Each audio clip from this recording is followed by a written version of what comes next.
Hello and welcome to the third Copasah Social Accountability Dialogue, which is themed Use of ICT for Social Accountability. I'm Surekha Daleta from Copasah Secretariat and Copasah Communication Hub, and I render you all a great welcome.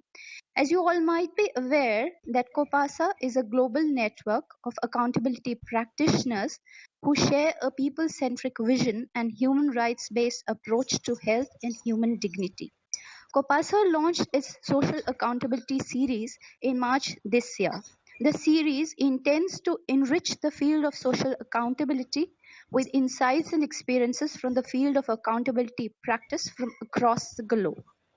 So now we'll be sharing some technical details on the platform which this dialogue is being hosted.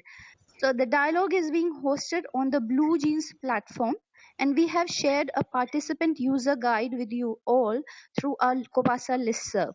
In case you still have problems logging in, please do write to us on copasanet@gmail.com, and our technical team at the Secretariat here will be facilitating you. On the right hand side of your screen, there are a few buttons or symbols like leave, chat window, share screen, microphone and videos, etc. So we would request you all to please keep your microphones and videos muted and off during the presentation by the speaker for the day. You will be given a chance later on to share your inputs. And we would also request you all to keep posting in your comments, inputs through the chat window on the right side of your screen. And please don't forget to mention your name while you make a comment or when you send your input. The speaker will respond to your questions and comments after her presentation. So now I would like to invite and introduce the speaker of the day, Ms. Renu Khanna, to you all.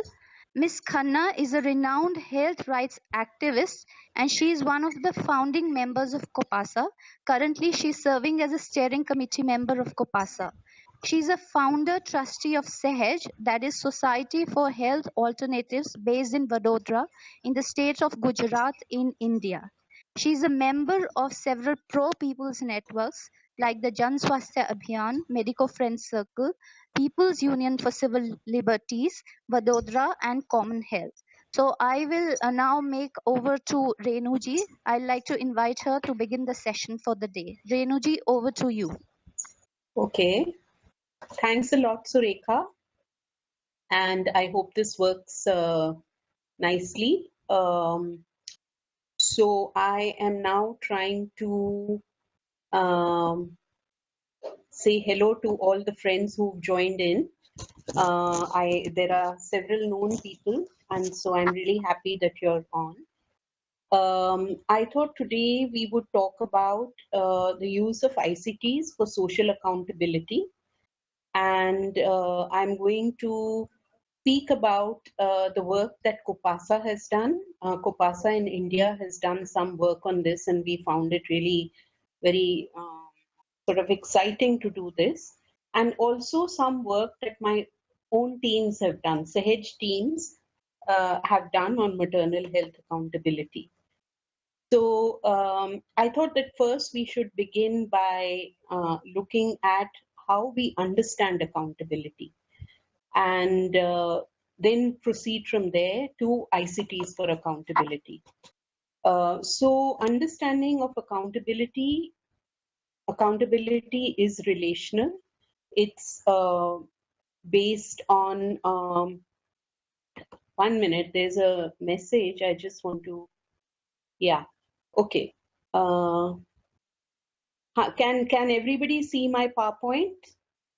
And can I just proceed? I was getting a bit anxious because I am not getting any feedback from anybody. Okay, and can you all hear me? Can you hear me clearly? Okay, all right. So then now I am going ahead. So as I was saying, the framework of accountability is actually couched in a rights discourse, where we say that there are rights holders or rights claimants, and there are duty bearers who are obligated to, respect, protect, and fulfill these rights. So obligation of the power holders, whoever the duty bearers are, is to account for or to take responsibility for their actions and to answer questions regarding decisions and or actions. And who are the power holders? These are people who hold political, financial, or other forms of power. And the whole idea behind accountability is to move towards democratization and reducing power differentials. Three other concepts which are embedded in the concept of accountability are answerability, that duty bearers are answerable for their actions; enforceability, which means that their obligations can be enforced. And if they are not enforced, then rights claimants can seek recourse and grievance redressal. So, this is about accountability. Now, social accountability, what do we mean by social accountability? Accountability is of various kinds. There's legal accountability, there's political accountability. Today, I'm going to be talking about social accountability, and this relies on civic engagement or participation of ordinary citizens, ordinary people, or civil society organizations. And social accountability for health includes a very wide range of actions and mechanisms that citizens, communities, media, CSOs can use to hold health officials and service providers accountable for their obligations towards health rights. And many of us are familiar with some of the social accountability tools that we are using. In India, we're using community-based monitoring. We have been trying to use that in several states through the NRHM program. There's participatory planning and budgeting, there's public expenditure tracking, there's journalism, there's citizen advisory boards. Um, so some of the other things which are very, very important as far as some of us in Copasah are concerned. Copasah actually tries to promote, as we've been saying, democratization and voice of the marginalized and the affected people and their participation. So these concepts of accountability and participation are extremely important for us. And we believe that citizens have the right to demand accountability, and public actors have the obligation to account through dialogue and discussion. Many of the communities amongst whom we work are quite unaware that they can demand accountability from service providers. They do not recognize themselves as right holders, and so this has been one of the challenges and one of the things that we sort of begin with. And there's an evolving notion of participation. Many of us who've been around for all these decades have been party to projects and programs which used to consider the communities amongst whom we worked as beneficiaries. And this notion of participation from beneficiaries to citizens to rights holders, from projects to programs, and from mere consultation to decision making. These are some of the other concepts which are very important, and I've given the um, reference over here. Gaventa's work is extremely important and very profound, I feel, when it comes to participation. Voice and accountability is yet another concept, increasing citizens' voice and providing a space for such voice. And when we talk of spaces, there are the invited spaces and the claimed spaces. Invited spaces are where we, as civil society organizations, are invited, let's say, by the Ministry of Health to be on the mission steering group of the NRHM, or to be in a technical advisory committee for maternal health. And claimed spaces are those spaces where we demand that we be heard. So claimed spaces can be spaces through dharnas and morchas, forcing duty bearers to come through Jansamvads, for instance, to force duty bearers to come and listen to us and to address our concerns. There is yet another space which is not mentioned on the slide, and those are what we call hybrid spaces, which are like the Rogi Kalyan Samiti or the Village Health Sanitation Nutrition Committee, where where as civil society members there is a space to be occupied and to be sort of engaged in. So now I'm moving to the next section of my presentation, where we're going to be talking about ICTs and accountability. And many of us who are in Copasah have a very, very strong sort of grounding in Jan Swasthya Abhiyan, People's Health Movement, as well as in some of the community-based monitoring work that has been, sort of initiated after the NRHN came about. And community monitoring, as many of us know, is based on generation of evidence. Communities, users collect evidence very systematically, compile it, collate it, analyze it, and then present it to duty bearers, either in the form of report cards or in some other forms, memorandums and things like that. And so this using this, we and like based on the challenges that many of us have faced in the communities, we have recognized that uh, this evidence generation is a task that mostly is being done by the NGOs.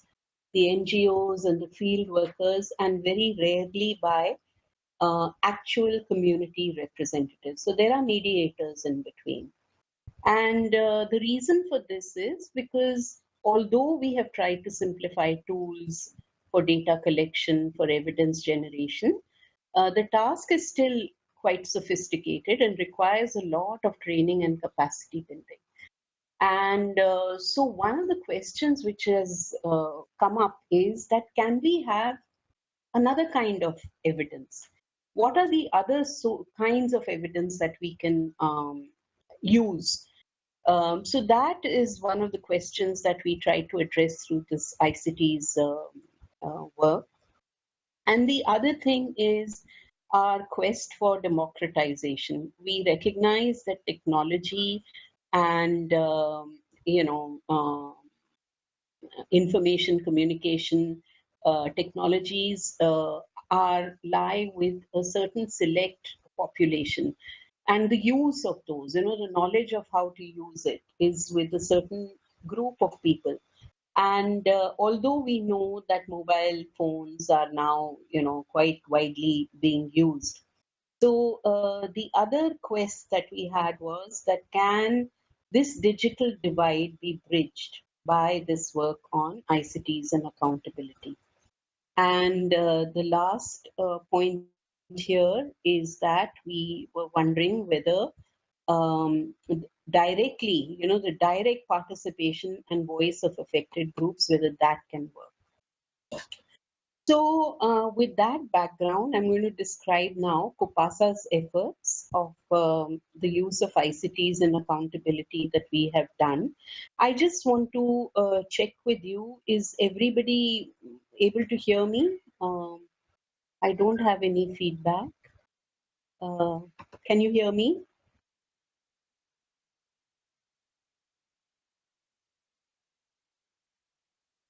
Okay, so looks like you can hear me. Okay, so I will then go ahead. Um, and so Copasah's work, um, what we did was that in 2015, January 2015, we did the first workshop in Bhopal with some organizations, with some of our partner members, and to talk about photo voice, to train ourselves in how to take photographs, and to see how we can use these photographs for accountability. And so through this process, we've had actually 4 workshops since 2015, 4 major workshops, and I think there have been other efforts at the regional level and at the state level. And through these workshops, 30 Copasah practitioners from 6 states of India have been nurtured to use these technologies. And they in turn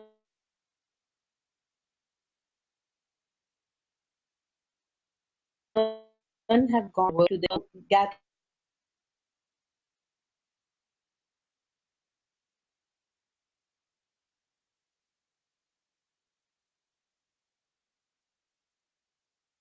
and the Copasa Secretariat has been giving us constant support since then.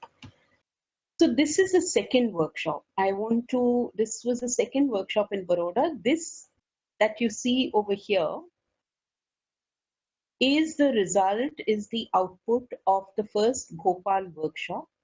This is done by the Tamil Nadu group, the Sochara group, and they created a photo voice exhibition, which they use. Actually, they did more than one.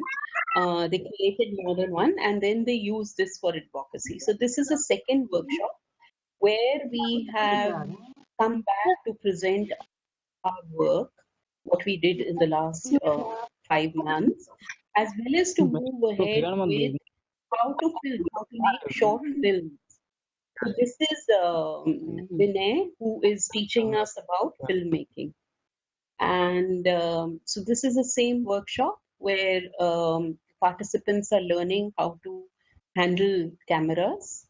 Um Here they are learning how to frame a shot.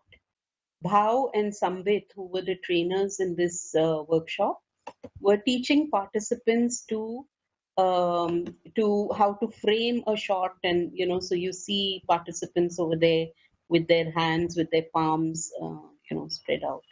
Similarly, over here. Now, this photograph is actually of the Tamil Nadu group. They've gone back to Tamil Nadu and done a similar workshop with their participants over there. So this is showing you the cascading effect. So this was a process which was followed, quite rigorous. A lot of engagement of the participants as well as the resource persons, Sambit and Bhav and Vinay. And now what I want to show you is one photo story. This is one amongst the many which were produced. And this is a powerful photo story which the team from Karnataka actually made and used. This is around the issue of manual scavengers, and Thamate, which is a group of self-help group of the manual scavengers, has created this photo story. And their struggle is around eradication of caste-based discrimination, eradication of occupations like manual scavenging, ensuring liberation and empowerment of manual scavengers in the most marginalized communities, and ensuring access to health services, education, employment, housing, sanitation. Very, very, very inspiring work. So this is framing of the issue. And now we go into the photographs. If I can get that on, I don't know why it's not. Yeah, here it is. So these were some of the photos that this group took and gave them captions and used them to create the photo story. So they're showing the kind of hardships that manual scavengers face, the work and their tasks, and so various facets of their work. Um, and then they created these profiles um, of particular persons engaged in this occupation. So this is Gangama, and she belongs to the Dalit community, and she's been employed as a contract worker with the civic body since the past 15 years. And what is her story? This story showcased to the civic body authorities where she was working as a contract worker, cleaning toilets without any protective gear, which increases her vulnerability to diseases and injuries and violates her dignity and health rights. She has no sick leave, financial support. She needed a surgery for a gynec problem, and the public health service providers refused to conduct the surgery. So you see elements of discrimination there. And sustained advocacy with the use of the photo story. The municipality where she worked took cognizance of her application for refund of the surgery cost undertaken by the private hospital where she was forced to go because the public sector denied her services. And so, what was the result of this? What was the result of this advocacy of using the photo story? The local public hospital officials assured her, and they took up these issues on a priority basis. Gangama herself expressed that she became aware of her health entitlements and confident in raising her voice and demanding, that the health system do things for them, addresses their needs. And going beyond this, inspired by the action of the authorities on this photo story, other women Safai Karmacharis came forward for redressal with all their problems. So, this is just one photo story amongst, I think, about the 20 or 30 or 40. I think there were a number of them. The Tamil Nadu group created very, very powerful ones. Of course, this group created, the Gujarat group created stories. And so all of these they have been using over the last 2 years. And now it seems like it has become a second nature to these teams to use photographs and videos for doing their social accountability work. The second case study that I want to share with you is some of the work that my own team members in Gujarat have done around the issue of maternal health. And if you look at this, so there are tools, there are monitoring tools, as I was telling you earlier. And this is Veena, and she's got this. Can you see this arrow? I don't know whether you can see that. This is the tool that was developed through the participation of the Devgarh Mahila Sangathan and the NGO staff to monitor the quality of maternal health services. So she is explaining this tool to this group of women here. And this tool is then filled up by community volunteers for every pregnant woman to track her, uh, the trajectory of the services that she uses. This is another tool. This is called the Mamta Toran, and this is showing you the for the Village Health and Nutrition Day, which is a convergence institution in the villages, is supposed to provide for all pregnant, lactating, and adolescent girls in the village.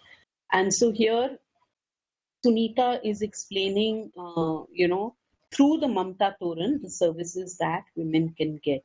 And the local women then, once they become aware that these are the services that they can get, they use a checklist and or they take appropriate photographs to monitor whether those services, they're getting those services.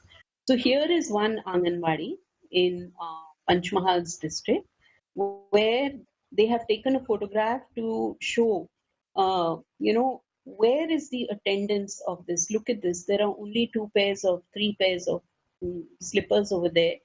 So very, very weak attendance in this Village Health and Nutrition Day in very inadequate space. And here is another one where these activists, community activists, are saying, where is the privacy for doing abdominal checkups during the VHND, the Village Health and Nutrition Day? And so, based on the evidence that is generated, report cards are compiled. And so this is a report card. This is a report card. You can't see it very clearly, but this is a report card which collates all the information which has come on the maternal health monitoring tool of the women under this PHC in the last 4 months or 6 months. And this, through the report card, these community volunteers are trained community volunteers are communicating, they're communicating the findings to the to community members. And there is also a point, one of the other things that we've been trying to do is to make maternal health not only a women's issue. So we believe that the community at large, including men and gram sabhas and panchayats, should be responsible for maternal health, for demanding accountability for maternal health services. So you see the men also in this picture. Now, these sort of meetings are held to garner support, to mobilize communities for dialogues uh, with the health system. So, and so now here you see the Anand district health officers. There's the RCHO and there's the, what do you call him, CDA there. It is the here are you stop. That report card community members of the use of as well as in the sick. Um, I'm aware I'm sort of running out of time, so these are now my last two slides. And so the conclusion is that through this effort, what we are showing is that we have been able to reframe what is evidence. What is evidence? What is credible evidence? And the team part of this effort report a terrific value addition to their community monitoring efforts.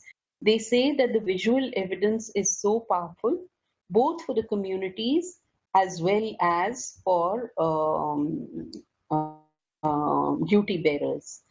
There has been a shifting of power relations. I think the use of technology, mastering technology, has been incredibly empowering. And we have the story of one Mohan Bhai in Panchmahal district, tribal boy. And in the first workshop, he was so hesitant and so sort of disempowered in Bhopal. He didn't know the language. And now, if you encounter him through the use of his simple telephone and taking photographs and using those photographs powerfully, he has emerged into such a self confident young man. And so that is, shifting of power relations and then creating new forms of voice and participation. Affected groups, as you saw over here, the manual scavenging community, have created their own visual evidence to highlight the issues for policy. So I'm going to end now. I do want to acknowledge all the trainers and resource persons and the teams and the CBOs who've been part of this entire effort. And I'm going to stop now, and I look forward to seeing points. So I don't know. I know that there are a lot of chat messages which have come, but I am not aware of what they are. So now I'm happy to look at all of that. Okay. Okay. Rekha, are you going to Thanks a lot, moderate this? Renuji, for very vividly Yeah. sharing the initiative of ICT used for social accountability. Now we'll be heading in for a short break where all of you can see a short film which has been developed by the Copasah Communication Hub on use of ICT, and it captures the ICT journey of over 2 years, which Renuji has described in her presentation. Break, Renuji will be addressing all of your comments and questions. And from the Secretariat, Sambiji will be sharing all the questions on the screen. So now we'll be heading in for the break, and you can all watch that small film on ICT.